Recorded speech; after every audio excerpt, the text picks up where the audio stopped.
Donc maintenant, on va commencer notre cycle d'émissions consacré à la sunna, comme on dit en arabe.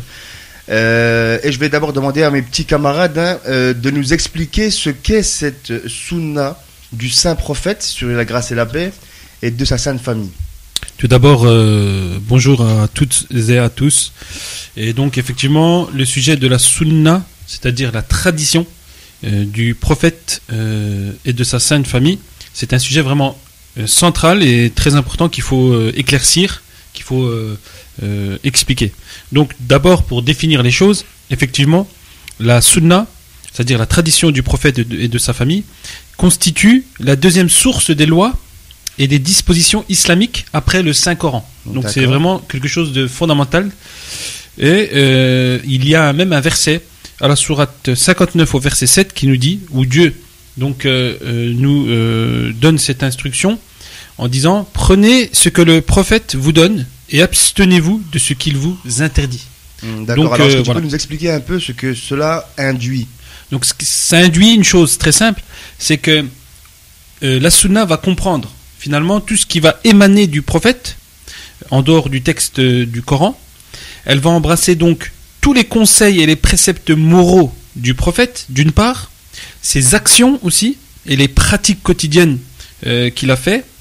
Et enfin, une troisième chose qu'on oublie souvent, c'est aussi ses silences. Donc la sunna, la tradition, c'est certes les paroles et les actes du prophète, mais c'est aussi ses silences. Alors quand je parle de silence, c'est tout simplement lorsque par exemple il va y avoir une action et que le noble prophète sur la grâce et la paix va ne rien dire, il va donc faire une approbation tacite, c'est-à-dire il va l'accepter parce que lorsque le prophète voyait quelque chose de mal, il réagissait en condamnant cette action. Donc lorsque le prophète va faire des silences, cela va donc nous indiquer le caractère bon ou mauvais de la chose en question. D'accord, donc on aura l'occasion d'y revenir un petit peu plus tard. Ensuite, alors on peut se demander quelles sont les différentes parties de la sunna. Oui, salam alaikum à tous nos auditeurs et auditrices. Donc, pour répondre à ta question concernant les différentes parties de la sunna, d'abord il y a les dires de la sunna. Ces dires-là, ils englobent tous les hadiths, les discours, les déclarations prononcées par le prophète, sur lui la paix. Et à l'heure actuelle, on possède des milliers et des milliers de dires authentiques qui forment une des assises fondamentales de la législation islamique, qu'on connaît dans le jargon comme étant appelée la charia.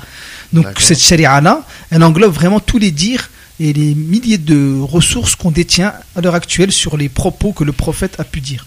D'accord, alors j'imagine qu'il y a d'autres choses qui composent la sunna après les dires. Après les dires, il y a les actions et les pratiques quotidiennes du prophète sur la paix. Sur la paix, toute action accomplie par le prophète sur lui la paix, elle fait partie de sa sunna à laquelle nous devons nous référer. C'est pourquoi nous avons imité le saint prophète dans ses œuvres, comme Dieu nous le commande dans le verset qui dit, à la sourate 33 au verset 21, « Vous avez dans le prophète un bel exemple pour celui qui espère en Dieu et au jour du jugement dernier. » D'accord, et donc pour revenir plus précisément à ce que tu nous disais lors de l'explication et de la définition de la sunna, il y a les silences du saint prophète. Alors est-ce qu'il y a d'autres choses à dire par rapport à ces silences justement? En résumé, par rapport au silence, comme il avait expliqué mon collègue, l'approbation tacite, c'est donc l'idée selon laquelle les actes qui n'ont pas été interdits par le prophète, très bien expliqué, mais sans qu'ils aient fait mention orale d'une interdiction, c'est-à-dire sans qu'il ait dit très clairement, oralement, qu'il ne fallait pas faire la chose. Donc, ça sous-entendait que le prophète tolérait cette chose-là. D'accord, sinon il l'aurait interdit. Voilà, il serait opposé très clairement par la parole. D'accord, alors est-ce que, puisque le saint prophète, sur lui la grâce et la paix, a quitté ce monde pour rejoindre l'autre, est-ce qu'il y a aussi une sunna à prolonger? Bien sûr. Si oui, laquelle? Alors il y a un prolongement de cette tradition. Elle ne s'arrête pas finalement avec le retour à Dieu du noble prophète, mais ce qu'il faut savoir, c'est que le prophète, donc avant de mourir, va finalement léguer il va faire hériter de sa sagesse, sa science à sa famille, et en l'occurrence aux imams, avec un grand I, Alors il y en a 12. Donc finalement, les savants musulmans ils considèrent que tout acte ou toute parole et toute approbation émanant de ces 12 imams-là, qui sont eux aussi infaillibles de la même manière que le saint prophète, qui sont héritiers, comme je l'ai dit, et descendants du prophète, va former le prolongement de la sunna du prophète. Et ça va être une source importante des dispositions islamiques. Donc effectivement, ça c'est quelque chose qu'on a plus de mal à peut-être comprendre, c'est que les actes des imams de la famille du prophète font partie intégrante de cette sunna du noble prophète. Et d'ailleurs, oui, on peut confirmer cela par un verset. Voilà, justement, j'allais te demander, pour être le plus pédagogue possible, on va se référer à la première source de jurisprudence islamique, à savoir le Coran. Alors où est-ce que dans le Coran on peut retrouver cette référence à ces imams? Il y a un verset très très connu qui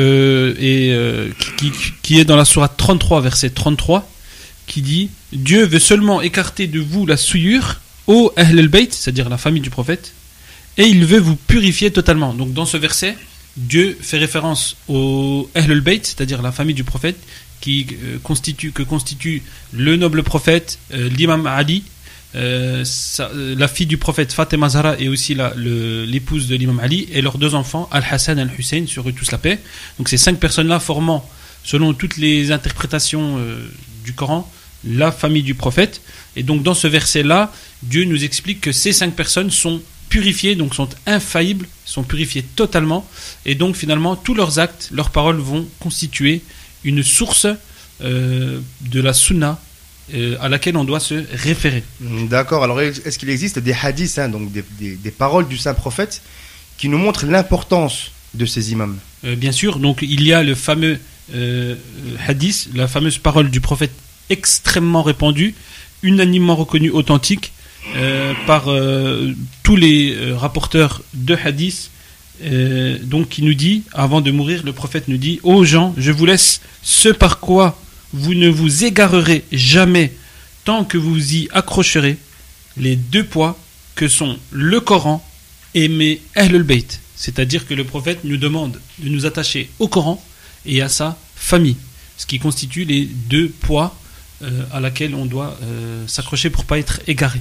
D'accord, très bien, merci pour ces précisions. Donc on va poursuivre. Alors je tenais juste à préciser que lorsqu'on utilise le terme authentique, c'est connoté dans le sens islamique, puisque authentique, on verra que les paroles du saint prophète, sur la grâce et la paix, il existe différentes parties. Donc authentique, donc c'est insoupçonné, donc c'est juste. Il existe aussi les sources fiables, les sources faibles, pardon, et les hadiths qu'on appelle apocryphes, c'est-à-dire qu'ils sont faux.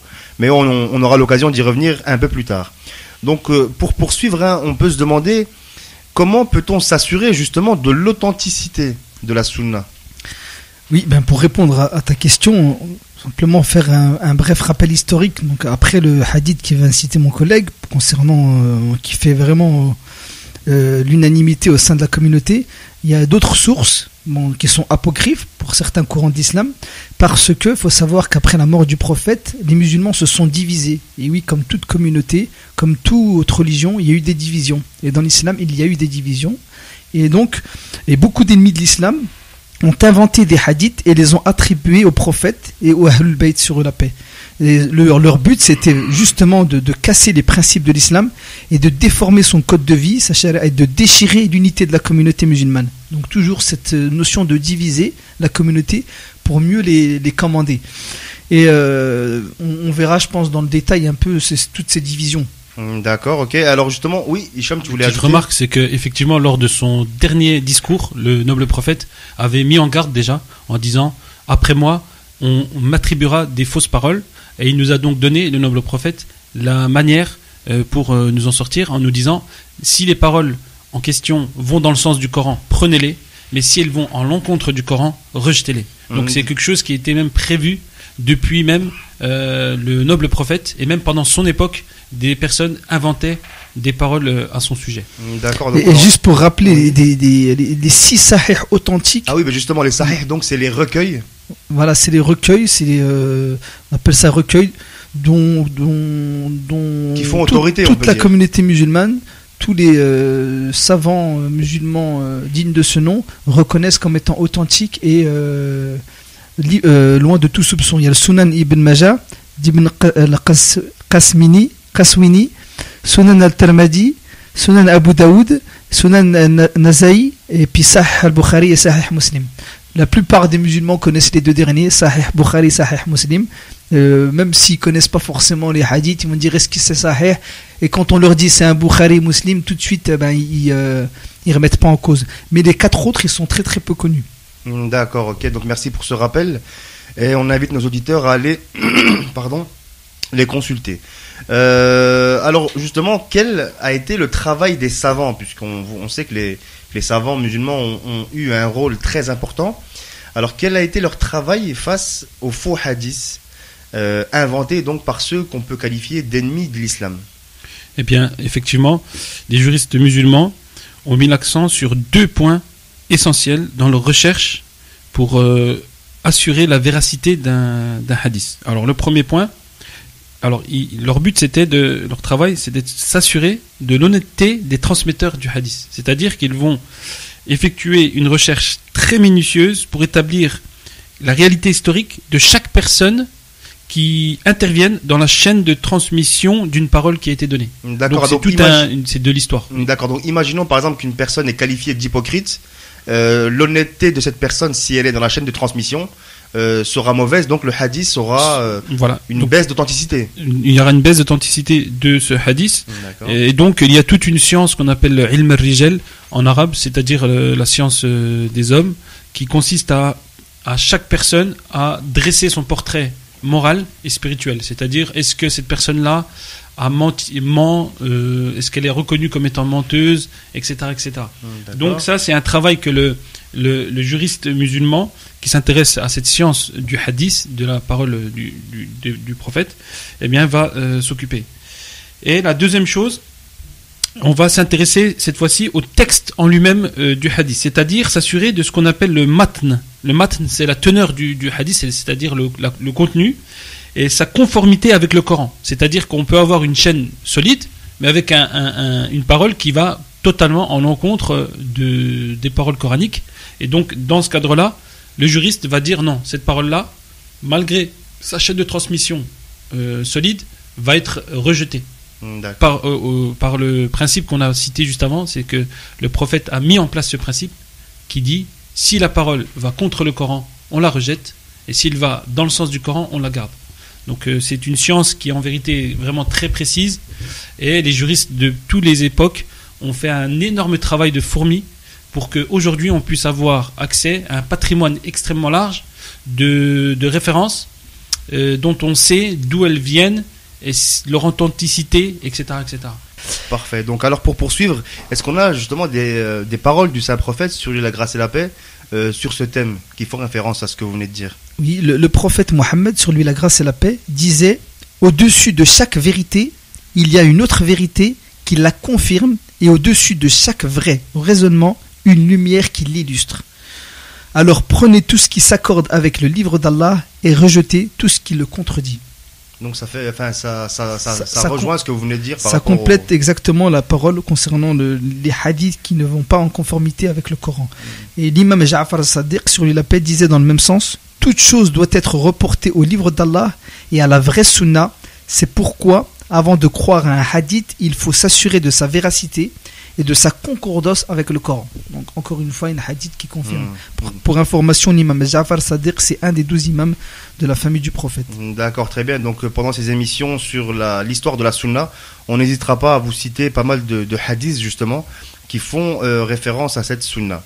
Alors on peut se demander aussi quel est l'objectif des savants pour ce travail. L'objectif des savants, rapporteurs de hadith, d'où est née d'ailleurs la science du hadith, qu'on verra dans les émissions suivantes, est de préserver le droit islamique et la sunna du prophète et de sa famille de toute forme d'altération et de déformation. Donc c'est ça le travail du savant, ça va être de faire en sorte d'authentifier les choses pour qu'on puisse savoir à qui on a affaire et à quoi on a affaire. D'accord, très bien. Donc on arrive vers la fin de notre émission et on peut se demander, parce qu'on reproche souvent à la loi islamique, on prétend que c'est une loi qui ne peut pas évoluer qui est fixé dans le temps, donc il y a 1400 ans, et qui ne bouge plus. Alors justement, pour démontrer que c'est pas forcément vrai, on va parler d'Ijtihad. Alors est-ce que vous pouvez nous expliquer ce qu'est l'Ijtihad, et puis également quelle va être son utilité? Donc l'Ijtihad, c'est simplement cette capacité d'adapter la loi islamique en fonction de notre lieu de vie, par exemple en Occident, et dans la période à laquelle nous vivons. Donc c'est un effort intellectuel que les savants vont faire pour mettre en concordance le texte qui a été révélé il y a 1400 ans avec l'époque à laquelle on vit. Donc les temps au Moyen-Âge sont différents d'aujourd'hui. Donc toute science, elle a besoin de savants spécialistes dans son domaine pour les enseigner aux gens afin qu'ils en profitent dans leur vie pour être conformes à la loi et pour pouvoir accéder au bonheur. Donc cette science du fiqh est pratiquée par des jurisconsultes qui sont appelés des faqih en arabe, et ils acquièrent la compétence d'ijtihad. Donc c'est vraiment un effort intellectuel qui va nécessiter beaucoup de travail pour effectuer j'ai envie de dire un raisonnement qui va permettre aux gens d'adapter le texte à notre époque actuelle. D'accord, alors justement, est-ce qu'on a des exemples pour illustrer ce qu'est donc cette capacité à adapter la loi qu'on appelle en arabe al-ijtihad? Tout simplement, l'équivalent du chameau ou du cheval, aujourd'hui c'est la voiture, c'est évident, c'est simplement des choses comme ça. Bon, c'est un exemple vraiment bête, basique, mais il y a d'autres exemples qui sont vraiment très pointilleux. Par exemple, les nouvelles technologies, elles n'existaient pas au temps du prophète.